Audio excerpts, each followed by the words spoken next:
So our next game is going to be played on Circuit Breaker. Let's go in. Let's get it done.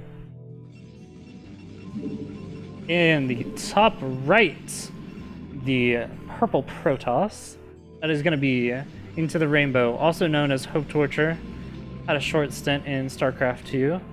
Glad to see that he's back in Brew War again. Played a couple games with him on Shield Battery a month or two ago, so that was pretty exciting. And in the top left, the red Zerg, that is going to be eOnzerG, quite possibly the best foreigner Zerg right now. Right now, it's a bit of a toss-up between him and whoever was in the last game. My brain is like totally blanking. I cannot remember. True Touch, yes. So it's a bit of a toss-up between eOnzerG and True Touch, but I think most people would say that eOnzerG is the best foreigner Zerg. His mechanics are pretty on point. He's a pretty quick player, as you can see. The 560 spam APM. You're not good at this game until you can spam tons and tons of APM. So we do see the Forge Fast expand coming out from RainbOw. Actually, he's going to be going for this gateway expansion. I'm actually not surprised. This is exactly how I look. Thanks, Lamada. So this is sorry, I lost my train of thought. So RainbOw has always been a very aggressive player. He prefers sort of win-based type of plays or aggressive macro plays. So I'm not surprised to see this gateway coming out. In general, this is also becoming a little bit more standard. I missed the timing of this, but I assume that's an overpull. Generally, overpull is becoming a little bit more standard in this matchup just because it allows you to get this expansion out very easily without having to deal with any pesky pylon blocks or anything like that. So, good stuff so far. Actually, that might have been... No, that was an overpull. I shouldn't second guess myself. So, the cross-map scout first for RainbOw. Just trying to see where the Zerg player's at. He's going to see the Overlord. We saw eOnzerG try to juke him out a little bit with the Overlord maybe, but it's not going to happen. We now know that RainbOw knows exactly where he is. First Zealot coming across the map, continuing to make probes. Nothing unusual about that at all. We're going to see, are these the first couple leagues? He's going to make 6 lings. That's very aggressive, but also needed to deal with this sort of pressure. He doesn't know that it's coming, but it's a very heads-up play from eOnzerG to go ahead and make the 6 Zerglings and not play greedy, only making 2 or 4. So actually, he's going to go all the way up to 8. So very, very heads-up play right now so far. He still hasn't scouted. He's going to be running across the map with these Zerglings. He hasn't actually scouted where the Protoss is. This is a little bit funny. I think he's hoping that there's some sort of Forge Fast expand going down or like a greedy Nexus first. He might be able to punish, but he's going to find out, no, it's not there. And when he arrives here, he's going to see, oh, hey, he went for the gateway expansion first, so probably not much I can do here. Yeah, RainbOw needs to wall this off pretty soon. A little bit misplaced Forge there. It's a bit interesting, but maybe it's just an attempt to prevent it from getting Hydra Bust later on. And the wall falls. The Zealots here kind of get out of position, and at least 2 Zerglings are getting into the main. Looks like a third one is actually going to get in as well. See the triple hatch going down, and the gas going down as well. We have our first 100 gas. We're going to see how he uses it. Is he going to go straight for the lair, or is he going to go for the Zergling speed? For Zergling speed, usually when we see this sort of build from Zerg players, they tend to pull things off gas for a little while, go up to 4, even 5 hatches if they're really greedy, and then put stuff on gas and go for the lair. But just having this early Zergling speed up makes life so much easier. It makes it so much easier to defend your bases. It makes it so much easier to put pressure on the Protoss. And especially if they don't have a very good wall, it's much easier to get through with those Zerglings. He is going to see this scouting Zealot come across the map right now. One Zealot chasing the Lings around in the main. And this might be a really good pivot, just knowing that one Zealot has to be on Ling duty at all times. You know the wall is going to be quite a bit weaker than normal. And, okay, good. I was about to say RainbOw stopped making Zealots, but it looks like he's making Zealots again now. couple of harassing zealots down here. I didn't see what the kill count was on that. We got 1 kill over here, but that might be a Ling. Either way, this is just obnoxious to deal with. This one's behind the mineral lines. It's so annoying. But eOnzerG should be pretty able to deal with this pretty easily. This might get 1 drone if he doesn't micro it. Nope. We're going to see that go down. And lots of Lings coming out. I think he's going to go for the run by. There is a small gap right here that the Dragoon might be able to fill when it comes out. But I don't know. It's pretty dangerous right now. We do see the 4th hatchery coming out. Let's see if he goes for the 5th. He runs straight by and already does some damage to this cannon. He might actually be able to take it out. And this is so bad for RainbOw right now. This is so bad. Lings streaming in from every direction, and only 2 zealots and a Dragoon to defend. A lot of these probes are going to be going down pretty soon. He's probably going to have to pull all the probes from the main, honestly, if he wants to deal with this.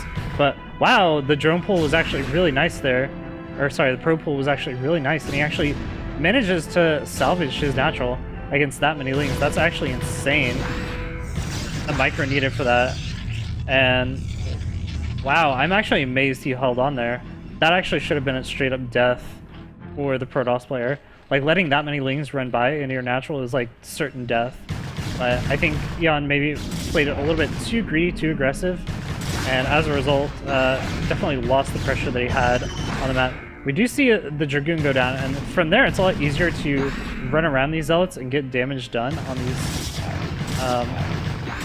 these probes. But he's coming down, and he's going to focus down the cannon again. 2nd cannon goes down. A couple more Lings getting into the main, 4 Lings to be exact.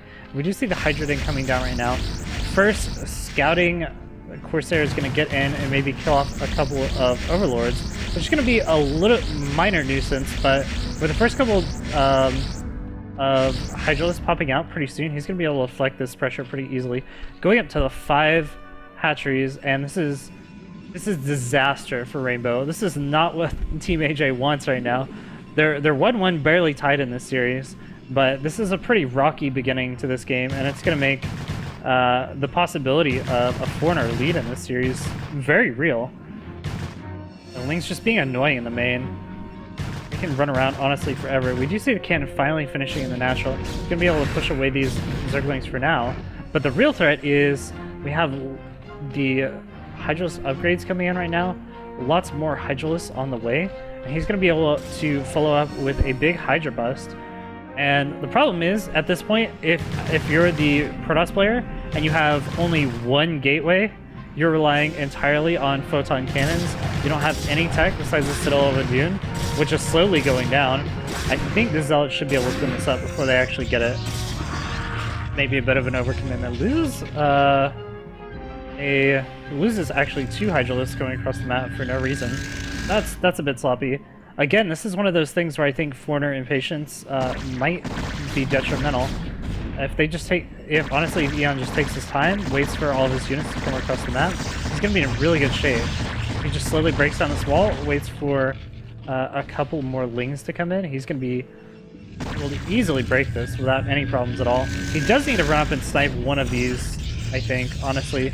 It's a bit of a mistake to let this many cannons go down, because it's going to be much harder to break later on. But maybe once he has his next set of Lings, he is continuing to make only Hydras right now. So that is beneficial to him. The Templar Archive's on the way, but still no Storm even started, and only 1 gateway still. He's going to come in here, he's going to pick off a couple of these cannons. He's still in range. He's losing a lot of Hydras for free. Wow. That was maybe a bit of a huge mistake, but we'll see. He's got more Hydra streaming across the map. Honestly, at this point, what you want is just a lot of Lings so you can flood in here. Lings soak up damage from photon cannons quite easily, and then you can focus them down very nicely with the Hydras. More cannons going down, and over time, RainbOw is going to be able to hold this. We do see the first Dark Templar coming out. So, and there are no Overlords in the vicinity. See, eOn is bringing up 1 Overlord. He senses the possibility there might be a Dark Templar coming out pretty soon. But this is so many cannons, it's so much harder to break now. He might be able to push up and get this Forge, which is a win. But other than that, I think this is pretty well defended. There's so many cannons here that it's very difficult to actually defend it over enough time. So the first Dark Templar is out. He's just going to run it straight past the Hydras and go straight into the Zerg. Natural and third, but there are already Overlords in position. He just has a couple of units in position. You can honestly defend this with just reinforcements. He is sending his Hydras across the map right now, which might be a bit of a mistake. We'll have to see. He does have two Hydras in the natural. Only one of these drones goes down. He's going to be able to chase this annoying DT around. The DT is going to try to find another angle in the natural, but it's not going to happen. There are already units in position. Easy peasy cleanup. And it looks like eOn's actually going to go in for another bust. He's going to try to kill off a couple more units. Kills off the Dark Templar here.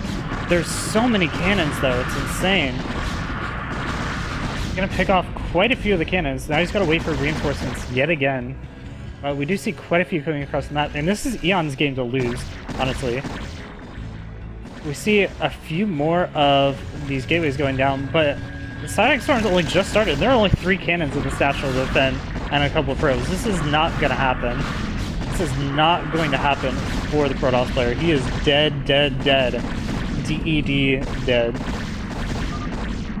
There's the GG.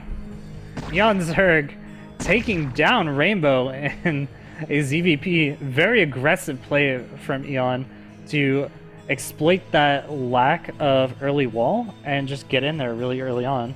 So insane play so far. And at this point, we have the Foreigner All-Star team up 2-1 in the series. I almost said 2-0. Up 2-1 in the series. It's pretty brutal so far. We're going to see if they can close it out with a nice 3-1.